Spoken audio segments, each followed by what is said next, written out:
Good morning friends.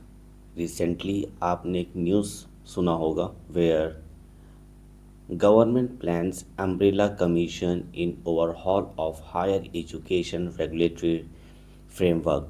तो यहाँ पर इस इनिशिएटिव को लेने के लिए यहाँ पे गवर्नमेंट ने एक पर्टिकुलर बिल को अभी विंटर सेशन में इंट्रोड्यूस किया है। नाम है उसका विकसित भारत शिक्षा अधिष्ठान बिल 2025।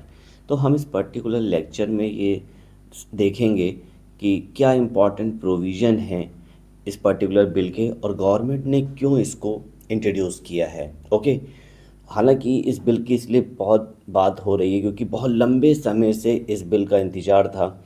ओके, और जितनी भी जो रेगुलेटरी जो बॉडीज़ हैं जैसे यूजीसी आपने नाम सुना होगा, एआईसीटीई का नाम सुना होगा, एनसीटीई का नाम सुना होगा। ठीक है, अब इनको रिप्लेस करने की बात हो रही है और ये बहुत बड़ी बात है। ओके, तो हम इस पर्टिकुलर लेक्चर में ये सब डिस्कस करेंगे। ओके, तो शुरू करते हैं।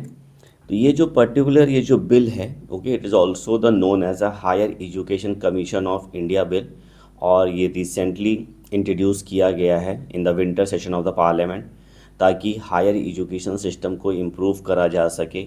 And also it follows the national education policy NEP 2020 vision. अगर आपको पता हो कि ये जो NEP पॉलिसी है, ओके, इसका जो विजन है simplify the governance in higher education to improve the academic quality regulation and the modernize the governance in the universities and the higher education institution। तो इस पर्टिकुलर ऑब्जेक्टिव को भी पूरा करने के लिए इस बिल को इंट्रोड्यूस किया गया है ताकि हायर एजुकेशन सिस्टम में मतलब कि यहाँ पर रिफॉर्म्स लाया जा सके। ओके, तो इस पर्टिकुलर जो बिल के ऑब्जेक्टिव हैं to create a simple and the transparent and the outcome focus system in the higher education system. अभी तक एक ये बहुत लंबा इशू रहा है। ओके, आपने अगर ध्यान दिया होगा ये जो हायर एजुकेशन की जितनी भी रेगुलेटरी बॉडीज़ हैं ट्रांसपेरेंसी को लेकर, ओके, रेगुलेशन को लेकर और इनमें सिस्टम को लेकर बहुत क्वेश्चंस रहा है। तो इस बिल में इसका ध्यान रखा गया कि इसको इम्प्रूव किया जा सके और एक सिंगल नेशनल रेगुलेटर बनाया जा सके फॉर द हायर एजुकेशन। जैसे कि अभी मैंने आपको बताया there are the different type of the regulatory bodies are there for the higher education. तो यहाँ पर जब ऑर्गेनाइजेशंस होती हैं, डिफरेंट जब बॉडीज़ होती, तो कभी कभी क्या होता है कि देखो कि पावर्स भी जैसे कुछ ओवरलैप करती है, कुछ डुप्लीकेशन ऑफ द पावर्स होती है। तो इनको ये जो बिल है इसको रिड्यूस करेगा। Also to improve the quality and aggregation and the academic standards also. Okay, आपने देखा होगा इस एकेडमिक स्टैंडर्ड को लेके हमेशा क्वेश्चंस रहा है, डिबेट हमेशा रहा है। तो ये जो पर्टिकुलर बिल है इसको इम्प्रूव करने की बात हो रही है। And also to promote the institutional autonomy and accountability. अच्छा, ग्लोबल कॉम्पिटिटिवनेस को लेकर इंडियन एजुकेशन इंस्टीट्यूशंस की बहुत हमेशा बात हुई कि भाई अगर हम वर्ल्ड के टॉप रैंकिंग्स अगर यूनिवर्सिटीज़ एंड कॉलेजेस को देखते हैं उसमें जल्दी इंडिया की एजुकेशन इंस्टीट्यूशंस का नाम नहीं आता है। ओके, तो यहाँ पर अब बात हो रही है ग्लोबल कॉम्पिटिटिवनेस की भी बात हो रही है ताकि जो हमारे जो इंस्टीट्यूशंस हैं इनको भी मतलब कि बनाया जाए, इस्टेब्लिश करा जाए उस लेवल तक, मतलब कि इनको स्ट्रेंथन किया जाए ताकि ग्लोबल लेवल के जो इंस्टीट्यूशंस हैं उसको कॉम्पिटिट कर सके। तो these are the main objective of this particular bill. Okay, तो कुछ इंपॉर्टेंट फीचर्स को डिस्कस कर लेते हैं। सबसे जो मेन इंपॉर्टेंट है कि अब एक सिंगल यूनिफाइड रेगुलेटरी बॉडी को सेटअप करा जाएगा। ये जो जितनी भी बड़ी बड़ी रेगुलेटरी अथॉरिटीज़ हैं आपने नाम सुना होगा जैसे कि यूजीसी है। ओके, जितनी कॉलेजेस और यूनिवर्सिटीज़ है आपने देखा होगा it is recognised by the UGC. Okay, तो यूजीसी कमीशन है। जो जितने भी technical and professional education institutions है जैसे कि आपने कहीं से जैसे बीटेक किया होगा या फॉर एग्जांपल एमबीए किया होगा, जितने प्रोफेशनल कोर्सेज हैं आपने देखा होगा दे आर अप्रूव्ड बाय, या एमटेक किया होगा तो ये these institutions are approve by the AICTE and teachers education NCTE, national council for teachers education. अब इन तीनों को हटाकर एक मतलब कि सिंगल रेगुलेटरी बॉडी बनाई जाएगी। जैसे कि हमने बताया इस बिल का एक ये भी ऑब्जेक्टिव है to implement the 2020 recommendations of the new education policy की एक सिंगल रेगुलेटरी बॉडी को बनाया जाए, ओके, ताकि इंश्योर किया जाए जैसे रेगुलेशन एक कोई बॉडी कर रहा है, एक एग्रीडेशन कर रहा है, दूसरा स्टैंडर्ड पे फोकस कर रहा है। अभी तक क्या हो रहा है कि सब एक ही बॉडी कर रही है, okay, in the their respective field. तो यहाँ पे अब ओवरलैप्स ऑफ द पावर हो रहा है।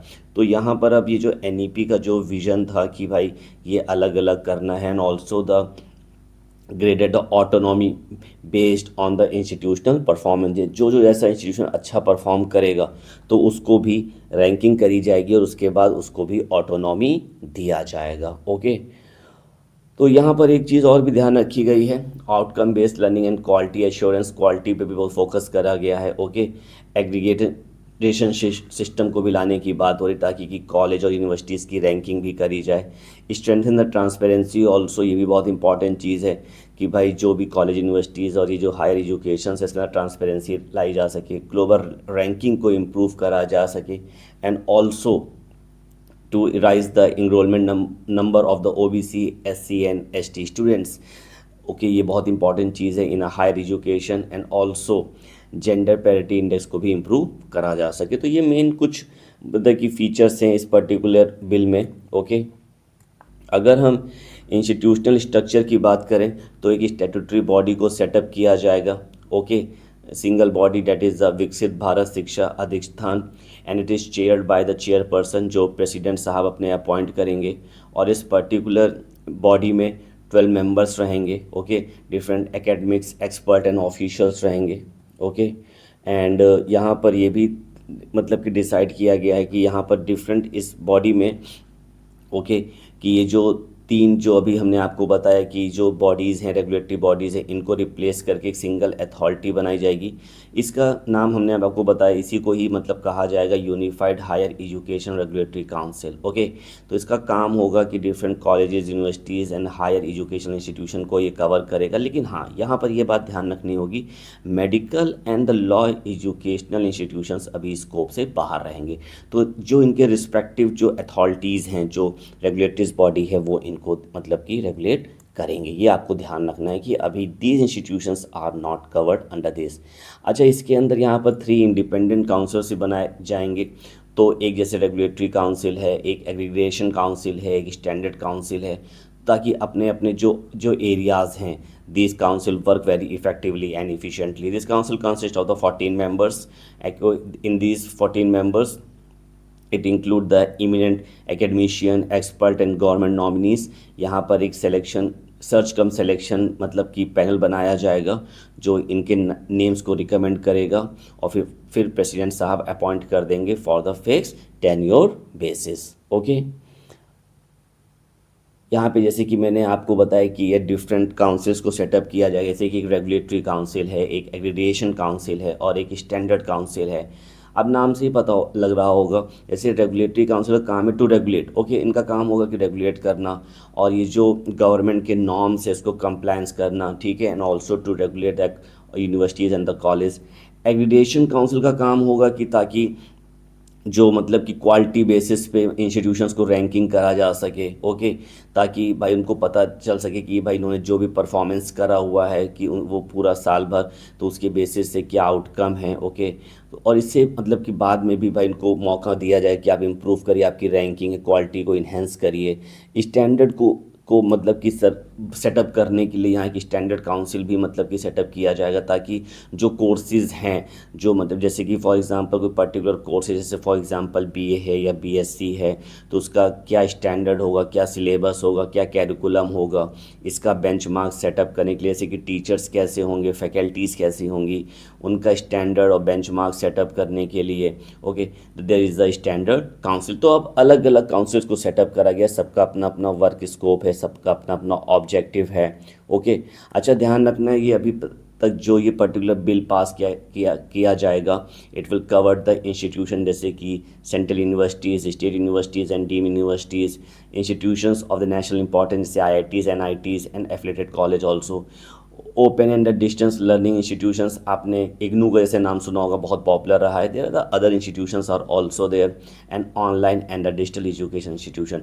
लेकिन आपको ध्यान रखना है कि यहाँ पे ये जो बिल है कुछ इंस्टीट्यूशन अभी कवर नहीं रहेंगे, जैसे for example medical, nursing and the health courses के इंस्टीट्यूशन इसमें भी कवर नहीं हैं, ठीक है। Law, pharmacy and the veterinary education, तो यहाँ पर अभी these institutions are not cover in this particular area. तो इनके जो रिस्पेक्टिव जो काउंसिल्स हैं वही वही अभी इनको रेगुलेट करेंगे। ओके, सो यहाँ पर एक और भी प्रोविज़न है इस बिल में, ताकि globalisation of the higher education, आपने ध्यान दिया होगा कि बहुत सारी फॉरेन यूनिवर्सिटीज़ हैं अब इंडिया में ओपन हो रही हैं, तो उनके लिए भी नॉर्म सेटअप करे जाएंगे। अच्छा, इंडियन यूनिवर्सिटीज़ भी हैं, अगर ये भी अगर सपोज़ ऑफशोर अगर डिफरेंट कंट्रीज़ में, यानी कि अगर कैंपस ओपन करना चाहते हैं ताकि कि एजुकेशन के परफॉर्मेंस लेवल को बढ़ाया जाए, ओके, तो इसके लिए भी प्रोविज़न यहाँ पे सेटअप किया गया है। और ये भी ध्यान रखा गया है कि एजुकेशन जो है वो बहुत इंपॉर्टेंट एरिया है, तो इसको यानी prevent the excessive commercialisation of the education, ये नहीं होना चाहिए, इसको रोका जाएगा। इसके लिए भी चेक और बैलेंस करे गए हैं। And also there is a provision to support the Indian ambition to become a global education hub, तो यहाँ पर इसके लिए भी प्रोविज़न है, खास तौर से इसके लिए बहुत इंपॉर्टेंट चीज़ है। जैसे फॉरेन यूनिवर्सिटीज़, आपने देखा होगा रिसेंट एक ट्रेंड रहा है कि इंडियन स्टूडेंट्स भाई फॉरेन यूनिवर्सिटीज़ जा रहे हैं पढ़ने के लिए। अब यहाँ पे फॉरेन यूनिवर्सिटीज़ इंडिया पे आएंगी और ओपन करेंगी अपने इंस्टीट्यूशंस, उसके लिए भी नॉर्म्स को सेटअप यहाँ पर करे गए हैं। Okay, there is also the some penalties and the fines mechanism is also there. अगर कोई सपोज इनको नहीं मानेगा, तो अगर कोई लॉस को वायलेट करेगा तो फाइन है 10 लाख से लेकर 75 लाख तक, 10 लाख टू 75 लाख।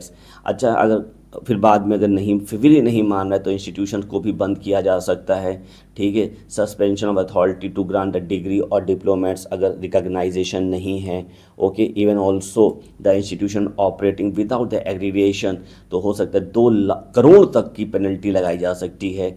और फाइनली और ये स्ट्रिक्ट एक्शंस लिए जाएंगे ताकि यहाँ पे अनएथिकल प्रैक्टिस को रोका जा सके इन अ हायर एजुकेशन। तो these are some penalties and the fines are there.